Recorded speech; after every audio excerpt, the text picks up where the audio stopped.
Sintayong telah memanggil 30 pemain untuk persiapan timnas U20 Indonesia di Piala Asia U20 2023, tapi tidak ada pemain naturalisasi yang dipanggil.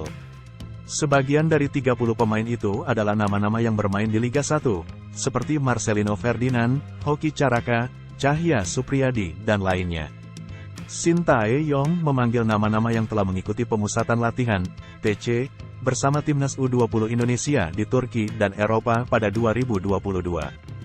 Pemain-pemain yang akan dinaturalisasi memang bukan diagendakan untuk Piala Asia 2023, tapi untuk memperkuat Garuda Nusantara di Piala Dunia U20 2023. Saat TC di Turki dan Spanyol, ada 3 pemain calon naturalisasi yang ikut melakukan pertandingan uji coba.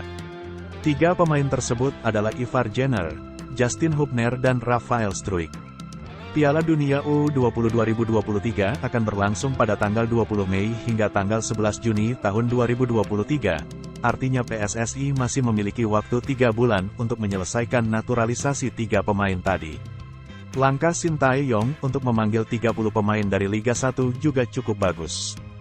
Pelatih asal Korea Selatan itu bisa melihat kekuatan timnas U20 Indonesia di level Asia tanpa pemain naturalisasi. Jika bisa berbicara banyak di level Asia, maka kesempatan untuk lolos dari fase grup saat tampil sebagai tuan rumah Piala Dunia U20 2023 akan semakin besar. Artinya jika proses naturalisasi gagal, Sintayong bisa memilih skuad terbaik untuk Piala Dunia U20 2023. Sintayong kabarnya akan kembali ke Indonesia untuk melatih skuad Garuda Nusantara pada tanggal 1 Februari tahun 2023. Sementara Ketum PSSI, Muhammad Iryawan, berharap para pemain mampu memberikan yang terbaik di atas lapangan.